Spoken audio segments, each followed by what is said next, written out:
Carl, I know I know you don't like to claim it, but you know about your medicine and injuries and stuff.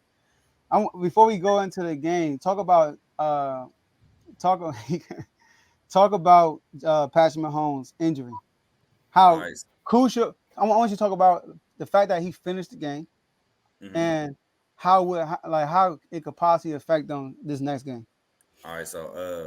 So for those that don't know, when you regularly sprain your ankle, is normally and like you can probably see it's your ATF ligament, but it's like if you look at your foot and it's like a big bone, and then it's like a little circular. It's real slight, but it's like a little circular. I don't know how to describe it, but almost like a bubble, I guess. It's like your main ligament when you tear I say your ACL, Jesus Christ, your ATF in your ankle. Now the high ankle sprain is on the other side, if I remember correctly, and it's going to ruin a lot of his mobility if he does decide to play. To be honest with you, I don't even know how he gutted it out to play. That was crazy, in my opinion. He probably got drugged up, not in a bad way, but y'all know what I mean as athletes. But yeah, he's definitely gonna be feeling it. He probably felt it the next morning. They're probably gonna give him a whole bunch of pain meds and shots and stuff like that to numb it. But it's a bad injury. It normally takes 4 to 6 weeks to recover from. Um, I don't think he'll be the same Mahomes as we known to see because Mahomes' magic is when he extends plays, get out the pocket, and does something crazy behind the back, behind the head type throw.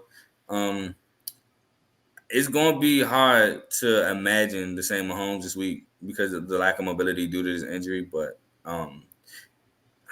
I don't even want to say he could play on it, to be honest. But I mean, obviously, given the circumstances, he probably will more than Mm-hmm. likely suck it up and play on it. Mm-hmm. All right, so let's talk about this game then, the Jaguars and Chiefs game, and you can kick us off again, Carl. So I missed the first quarter because I was at work. But I think I caught it when it was 7. Was it 7-0 in the second quarter? I can't remember too much. Like I said, I missed the first quarter. But anyway, Jaguars. Y'all had two running backs, average 6.2 a carry and 9 a carry. How do they have 14 carries total? Especially when Mahomes is hurt. So now you can run the ball, control the clock, and keep it away from him because he's not really mobile where he can't create the magic. You would want to be able to establish the run to play keep away from a guy like Mahomes. But instead they didn't. They came out, got pass happy. Trevor Lawrence, I think Trevor Lawrence still played a good game, but he did have a couple passes that he put in harm's way. That one-handed interception by the rookie was crazy. That was a good catch, a good pick. I think he thrown another one. I can't No, I remember. think they only do one Yeah, interception. only one pick. Okay, cool. I know Jamal Agnew had a crazy, like, talk about miracle fumble where when I first watched it, it looked like he tried to pitch. I'm like, what is he doing? And then they showed the replay, and he just lost the ball. He just caught it, tried to cut upfield, lost the ball. Chiefs recover. Mahomes, like I said, had an amazing gutsy performance. Came back. Chad Henne did his thing. I hate giving Michigan player credit, but he did his thing to hold it down while Mahomes was hurt. Also, another Michigan player who did well, Frank Clark. He had a game. Um, the defense played. They played pretty good. Besides, obviously not being able to stop the run, which Jaguars stopped themselves with the run. But I think that the Chiefs look pretty good. But Joe Burrow, Patrick Mahomes hasn't gotten over that hump yet, and now he's hurt.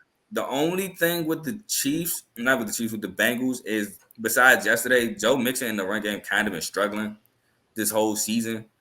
So I think that's more of a point to watch for next week. But overall, it was a great game. The Chiefs Jags was a great game. Mahomes had a gutsy performance. Jaguars, you should have ran the ball a little bit more. But Bills and Cowboys go through the same thing.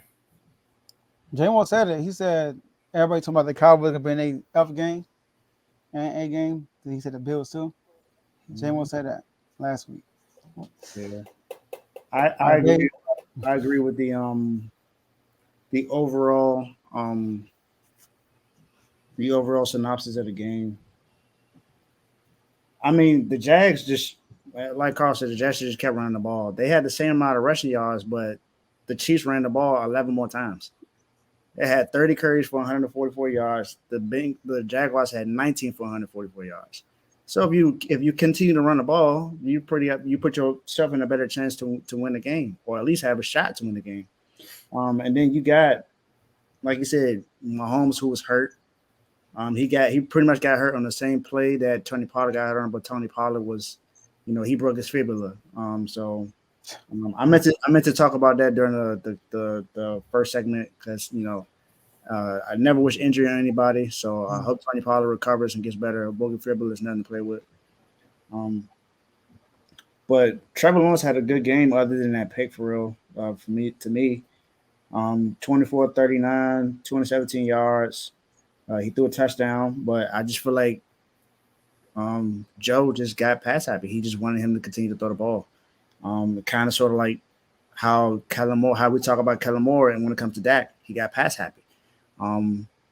Because you shouldn't throw the ball 39 times and only run it 19 times. You got to balance it out because you know your team. You got to give your quarterback a better chance to win the game. This is only his second playoff game in his career, and this is his second season. This is his first time playing in the playoffs, and he has a chance to go to the AFC Championship game in the second season, just like Joe Burrow did last year. And you kind of didn't give him an opportunity to do that. Now, I will say that Chris Jones for the Chiefs did have a good game as well for that defensive line, and it was overall a good game. I enjoyed watching that. And Carl, it was 7-7 at the end of the first. It was 7-7. Like I said, man, I missed it. But Travis Etienne scored. I'll say this though. I think the Jaguars are going to be a good team for years to come. I think they're going to, as long as they continue to do what they need to do, maybe add another defensive piece to help out. With maybe add like a corner on the safety to help them out on that defense. I think they'll be really good. And because the Titans don't really have no one on their team other than Derrick Henry, I feel like it's the Jaguars' division to lose, to me. And Calvin really comes back next year. That too. They got Calvin Ridley coming back. So I think the Jaguars is going to be something to mess with for next year. I know Kev going to love hearing this, but Doug Peterson does make a difference. He makes a huge difference.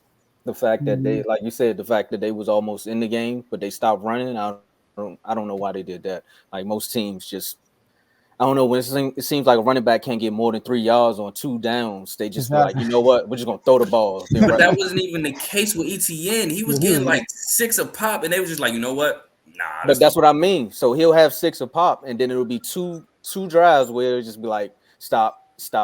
Okay, we can't run the ball, y'all. They stopping us. And I'm like, no. And as soon as you said that in the chat, though, Carl, they passed it. He did one run, first down. Next thing you know, they passed it again. It was a pick. But that man, bro, he's that man. There's no doubt in that. He was out there on 1 foot, like tiptoeing and getting out the pocket and still throwing. I think the injury will affect them next week. However, the pass rush from the Chiefs will probably keep them in the game next week the same way it did this week. I mean, same way it did against the Jags. I agree with you on that, Dave, where I think it's the Jags division for the rest. They're no longer the laughing stock of the NFL, even though when they bring up the stats, they're like, well, the Jaguars technically have been in the playoffs for more than some teams that we know about. H-time. Man, so Duval. And to kind of add on to what you were saying, talking about the carries. So Etienne only had 10 carries, 6.2 yards a carry. Jermichael Hasty, who came from San Francisco, had 9 yards a carry. And 4 carries for 36 yards. And Trevor Lawrence himself was averaging 8 yards a carry. So if you add that and you continue to run the ball, you have more than a chance to win the game. Yep. I just don't understand why he didn't stick with that. Yeah. Yeah, Mahomes vicious, man. Mahomes, you know how many times it was third down, he about to get sacked and he got the ball off still. That jump pass. Man, that dude was incredible. Ridiculous. It was incredible, man. Like, man, it's crazy. He got the talent like Aaron Rodgers, but he got the mentality like Brady. Like a winner, man. Like he's a winner. Like y'all saw him on the sideline when you could see Andy Reid was probably telling him, "You're not coming back in." He was like, "No." Y'all saw him doing it? He's like, "No." Yeah. He threw his jacket in his helmet. Yeah. I thought he was about to cry. He said his face like he's about to cry, bro. He really, he's on a mission this year. That's why I think this next week, this week you really want to play for the Bengals. But I think Pacheco had a good game. I thought when Chad Henne came in for that one drive, he came up big. Him and Travis Kelce, and so he was big. He broke a lot of big runs after contact. He'll make contact and break a run. So I thought he played good. Travis Kelce, he had 17 targets. Quarterbacks, if you have a weapon, throw it on the ball. So, I mean, what's the name? Mahomes said if Travis Kelce single cover, I'm throwing the ball. I don't care what's going on. I'm giving him a chance. So if you have a receiver, Josh Allen, throw him the ball. All right. But look, so I'm going to say that the Jaguars, you're right. ETN was playing great. ETN was playing great all year for real. And that last week against the Chargers, he played good. And it's crazy because they ran the ball a lot last week against the Chargers, and they were down 27-0. That's why I'm confused. So, but Dougie P, man, I don't know what it was. It's crazy. That fumble was unfortunate. It's crazy because I'm like Trevor Lawrence having a good game, and then this fumble happened when they were down by 1%. Well, they were down by 1 possession, I think, or I think 1 possession. And then I think it was one. And then they get the ball back. And I'm like, all right, Trevor Lawrence is going to do it. Then he throws an interception on the sideline. But like y'all said, they're a young team. They didn't have a true number one. Christian Kirk did his thing. But I think they need somebody else, next to Christian, in my opinion. All right. Really? They got you're right. They're gonna have a really good receiving core next year. DeAndre Hopkins. He might be good, but he might go to the. He going to Baltimore. Y'all need to chill out. I hope he. They got Zay Jones. Yeah. And Kirk, tight end Ingram, and Tyler and Ingram. So they got. Hey, my boy Marvin Jones was a 1,000-yard receiver before. Marvin Jones. He was a third option. Marvin Jones. He was tough. Marvin Jones was tough. Then he used to play for Cincinnati. He was tough. And Detroit. Yep. That's why I should go. Then and like Carl said, and add Calvin really with that lineup. I'm telling you, and another year with Doug Peterson in that system. Yeah, that was a great decision to have Dougie P going there and help out Trevor Lawrence. That was the best Jaguars could have made. Yeah. Complete turnaround. But the Chiefs are the Chiefs though. Yeah. They are the Chiefs. Never bet against my homeboy. I try to tell y'all to start the season. Hey, I'm with you, man. I'm with you on that one. I gotta go against y'all next week though. I'm with y'all, but I'm Joey B. Hey, Joey B, my guy. I love Joe Burrow. It's gonna be a tough one. Patrick Mahomes gotta get these accolades so he can be considered the GOAT. Because I'm tired of people not considering my man. My man is the best quarterback I've ever seen in my life.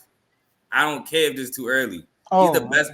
He's the best I've ever seen with the ball in his hand in the center. He's tough. You guys have tangibles and talent. They got him 3 times already. Yeah, 4 times a charm, 4-leaf clover. 4-leaf clover. Hey. Oh, that's your name, right? You changed it. Nah, I ain't changed it back. All right, Carl. We didn't watch the Ravens, so we'll get you on next time. And then we're gonna get you on. A Ravens fan. Ty's not a Ravens fan. Yeah, Ty's an Eagle fan. Yeah, he come on Eagle segments now. Come on, man.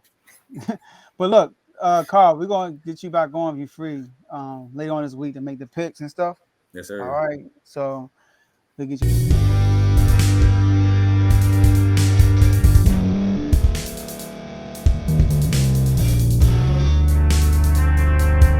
Thank you for staying to the end. If you're watching this on YouTube, please like this video, subscribe, and also hit that notification button so you can be notified next time we put out a video. If you're listening on any podcast platform, subscribe and hit that notification button, y'all, so you can be notified we put out another podcast audio.